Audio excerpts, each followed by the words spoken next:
Hello friends, तो आपका अपना परिवार आर्यभट्ट क्लासेस में स्वागत है। कक्षा 10 के क्वेश्चन नंबर 12 नंबर जानेंगे, जो कि 9.1 चल रहा था। सीरीज आपका 9.1 चल रहा था।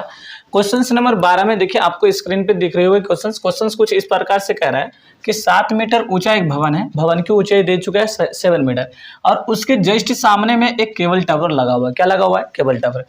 गौर से देखिएगा तो केबल टावर की ऊंचाई हम लोगों ने ए से लेकर सी ई तक मान लिया। ए से लेकर ई तक देखिए, त्रिभुज का नाम दे दिए A B C D E दे दिया हम लोगों ने, और भवन का ऊंचाई दिया गया है 7 मीटर। तो आप बोलिएगा जिसमें से थीटा का भी मान दे चुका है। क्वेश्चंस आपको पढ़ लीजिए, क्वेश्चंस अच्छा तरह से समझ सकते हैं आप। देखिए क्या बोला गया कि केवल के शिखर का, केवल टावर के शिखर और भवन के शिखर के बीच का उन्नयन कोण नीचे वाला होता है। आपको फर्स्ट वीडियो में बता चुका हूं।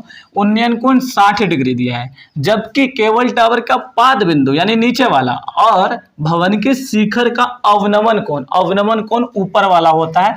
जब ऊपर 45 डिग्री मान दिया गया है, तो आप एकांतर कोण के अनुसार से ये भी तो 45 होगी, ये भी क्या होगा? 45 होगी। उन्नयन कोण दे चाहे अवनमन कोण दे, बात कोण का ही बोल रहा है, थीटा का ही मान बताया जा रहा है।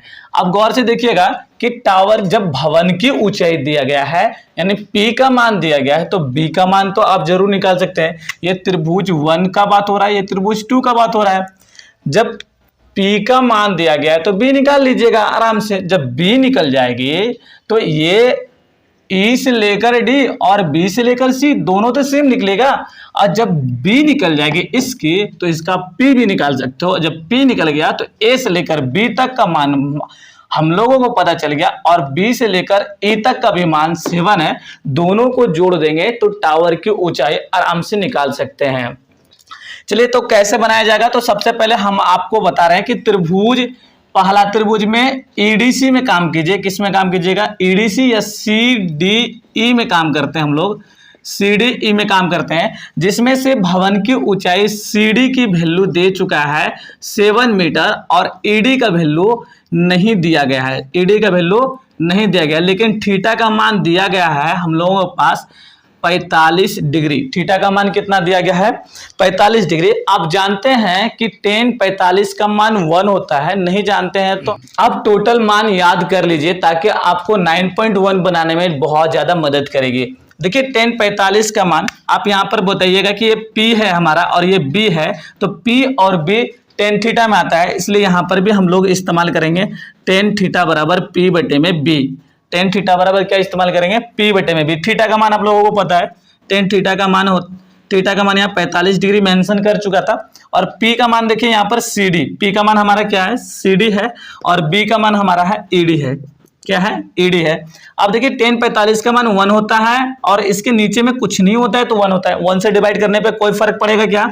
नहीं पड़ेगा।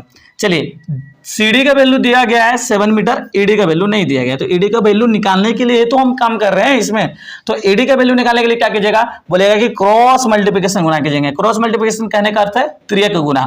तो त्रियक गुना ED को जब 1 से गुना कीजिएगा तो ED ही आएगी, और 7 को जब 1 से गुना कीजिएगा तो 7 ही आएगी। यानी आप बोल सकते हैं कि सर ED का वैल्यू तो 7 निकल गया। जब ED का वैल्यू 7 निकल गया, कितना निकल गया? 7 मीटर निकल गया, तो आप बोलिएगा कि BC का भी वैल्यू तो 7 निकलेगा, तो ये तो BC के बराबर होगी। तो बोलेंगे जरूर ये BC के भी बराबर होगी, क्योंकि दोनों सेम है। चलिए, अब आगे हम लोग त्रिभुज ABC में काम करते हैं। ABC में काम करते हैं। बहुत इजी सवाल है, आप लोग जितना सोच रहे हैं उतना हार्ड नहीं है, बहुत इजी है। चलिए आगे देखते हैं। ABC में देखिए कि AB का वैल्यू आपको नहीं पता है। AB का वैल्यू क्या है? नहीं पता है, जो कि यही हमारा लंब है। लेकिन BC का तो वैल्यू अभी ही पता लगाए हम लोग, 7 मीटर। BC के वैल्यू हम लोगों को पता है 7 मीटर, बोलिए सेंटीमीटर नहीं। और थीटा का मान दिया गया है 60 डिग्री। थीटा का मान कितना दिया गया है? 60 डिग्री। ये हमारा P है, ये हमारा B है, तो P और B किस में आता है? tan थीटा में आता है। तो हम बोलेंगे tan थीटा बराबर P बटे में B होता है। tan थीटा में क्या होता है? P बटे में B होता है। थीटा का मान यहाँ पर दिया गया है। थीटा का मान कितना दिया गया है? 60 डिग्री। P का भी मान दिया गया है AB, और बी का भी मान दिया गया है BC, और BC का वैल्यू, अच्छा BC लिख देते हैं पहले, एक स्टेप और बढ़ाने में क्या जाएगा। tan 60 का वैल्यू आप लोगों को पता है √3 होता है। tan 60 का वैल्यू कितना होता है, √3 होता है। आप बनाते बनाते आपको बहुत कुछ याद हो जाएगी। tan 60 का वैल्यू √3 होता है। अगर उसके नीचे में कुछ नहीं है तो 1 है, उसके नीचे में कुछ नहीं है तो 1 रहता है। और AB का मान पता है आपको, बोलिए कुछ नहीं, AB का मान नहीं पता है आपको, सही बात है। चलिए यहाँ पर देखिए, BC का वैल्यू आपको पता है, BC का वैल्यू 7 है। ठीक है, वीडियो को आप कॉन्सेंट्रेट करके देखिए, आपको इधर उधर ध्यान नहीं भटकाना है। चलिए AB को भी हम लोग गुना करेंगे, त्रियक को गुना करेंगे। देखिए AB को जब आप 1 से गुना कीजिएगा तो AB आएगी, कोई फर्क नहीं पड़ेगा। कौन सा गुना करने पर, त्रियक गुना करने पर, त्रियक गुना करने पर।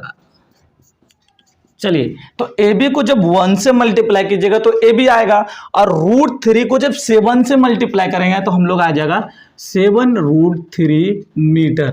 AB का वैल्यू कितना निकल गया, 7√3 मीटर। हम लोगों को बोला गया था केवल टावर की ऊंचाई ज्ञात करने के लिए, क्या बोला गया था, केवल टावर की, बोलो जी, केवल टावर की ऊंचाई ज्ञात करने के लिए बोला गया था। तो आप बोलिएगा कि सर केवल टावर की ऊंचाई तो A से लेकर B और B से लेकर E बोल सकते हैं। जरूर बोल सकते हैं आप लोग कि केवल टावर की ऊंचाई A से लेकर B प्लस में B से लेकर E बोल सकते हैं। A से लेकर B का वैल्यू तो अभी तुरंत निकाले हम लोगों ने, 7√3, और B से लेकर E तक का वैल्यू, B से लेकर E तक का वैल्यू CD के बराबर होगा। CD के बराबर, CD का वैल्यू 7 दिया गया था, यहाँ पर 7 लिख देते हैं हम लोग। चलिए यहाँ पर देखिए 7 यहाँ पर भी है, 7 यहाँ पर है। बोलेंगे तो सर यहाँ से कॉमन भी ले सकते हैं ना, जरूर ले सकते हैं। 7 जब कॉमन लिए तो यहाँ पर क्या बच गया, √3 बच गया, और यहाँ पर क्या बच गया, 1। इतना मीटर जो होगा केवल टावर की ऊंचाई निकल गया। तो आप लोगों को वीडियो समझ में आया होगा।